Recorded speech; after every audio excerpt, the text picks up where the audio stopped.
We would like to call forth Brother Seelan to give his testimony this morning.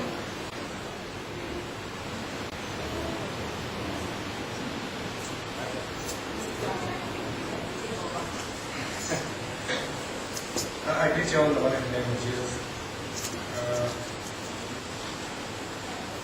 You can smile. Again. Just like to give God all the glory and praise and worship for everything that He has turned me out to be. The blessings are countless.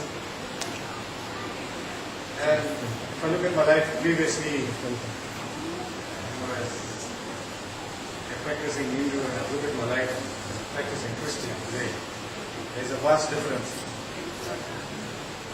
And for me, coming from where I came from, I don't want to get into much detail because I see we're running out of time. But my family are blessed. And the most important thing is that, we have achieved serenity and peace, love and happiness, which I never had for the past maybe 30 years, 40 years. And me being here at Redeemer International for the past 2 years, the changes have been tremendous. Through His Spirit, through His blood. It's countless. For the first time in my life, I'm speechless for words. But what I can say is that there has been a tremendous amount of change, both in family, in my life. And as I said to Prophet before this Thanksgiving, is that if I have to come out here and give a testimony of my life, I need 2 of the Sunday meetings. It's a lot to say in a couple of minutes. But what I can say to you is that whatever I've tried in my life previously, I'm sorry if there's any Hindus here, not picking on anybody, but I tried it. I tried the temples, I tried the Sanghamas, I tried the witch doctors, but nothing worked. And the only thing that worked for me was the power of prayer. And that was the man of God, Prophet Dixon. And I always say to him, I'll be forever indebted to him and Sister Sarah, through His Spirit, through God's Spirit, through Prophet and Sister Sarah, for making me who I am today. Because without them and my higher power, I am nothing. And I will always be nothing. And that I will keep with me for the rest of my life. I will speak on behalf of my family as well. My other heart is a bit shy. She has been an asthmatic patient for, for years, hospitalized for months. And a simple prayer from Prophet and a couple of meetings in Redeemers International, everything was wiped away. It gave me a bit more time to sleep at night. But basically, what I'm saying is that, it has brought my family closer. It has brought my children closer. And the most important thing is that I met people like you. I think that's what makes my life more happier. It makes me more want to live it.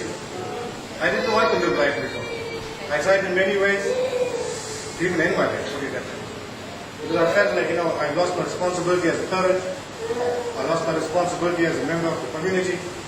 And I lost the most important thing is I lost my ability to be a husband to my wife. When she tried in every way possible to make me a straight man. And as I said, we tried some of us, the witch doctors, but nothing more. I'm just going to give you, we have a lot of visitors in this place, and I feel it in my heart that I should say this. Because, you may sit there and you may think, I have this problem, but it cannot be solved. I'll guarantee you, your problem is too small. If you sit back and you listen to what I have to say to you, your problem is a minute thing. It's like a drop in the ocean. Because I was the person that was mucked in the mire for almost 40 years of my life. And I thought I was happy. Every time I had a shot of vodka, I was happy. When that vodka wore off, I was back to where I was. To me, the problem just escalated. When you drink, your problem is solved with a couple of minutes. With the same money that I 50 rand I spent on the bottle, I could have paid one account. But we never thought at that time, that what we were doing. But for a major part of my life, I spent on the streets. I threw away a good home, I threw away a good life. And I decided, I'm not going to get into the major part of things. But for 2 years of my life, I slept physically on the street. And I was homeless. I was a hobo. My brother Roland is sitting there. And the one day I told him that his brother bought a newspaper for me between Gardner and Smith Street. He gave me a tip, and he didn't know who I was. That's a place alcohol has taken me to. And I'm not going to sit here and brood about this, but I am telling you, I was a hobo.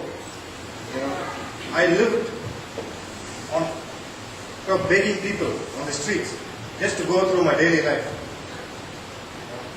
There came a stage where I think I may have had a bath once a week. And as I said, again, I tried everything.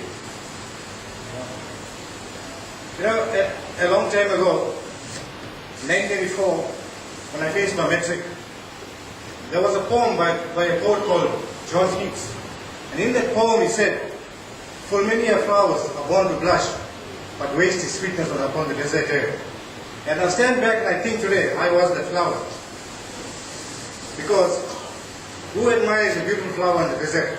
There's nobody there to admire it. But yet, God has given me that right to prove a purpose. But I failed. He has given me everything. I'm a tradesman. I matriculated in 1984. I came with the top honors in metric. But to find myself on the street, that was top honors. People always told me, "Hey, me, I've been scotch on the rocks." Your scotch rocks is nothing. I'll make juba on the pavement. So better. Same thing. I still got drunk. What's your scotch? It's just a price difference. But the effect was different. But all I'm saying is, if you think your problem was small, look what God has done to me. Hallelujah.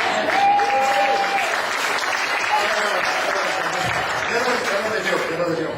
But what I'm saying is, your problem is small. I guarantee you, faith is the most important thing that you must have in this fellowship. Say repetition strengthens, confirms hope, and faith becomes natural. And the only way that you can attain faith is by reading the Word and being at service. Sometimes prophet swears me too, if I'm not here. But sometimes war commitments are something that we can't avoid. But what I'm going to say to you is, God bless you. And whatever has been prepared for you, enjoy it. For our visitors, welcome. I hope in some way that I could say more, but running out of time. But I hope for every visitor that I have here today, that I've touched somebody's heart, that can take something home. Testimonies are not here for me to just come and say, hey, I love you people, and this is what happened to me. You must be able to take a message home and use it. That's the most important part of testimony. But it must help somebody in their life and see whether what I've done to me. That's it. And as I said, God bless you and enjoy the rest of the year.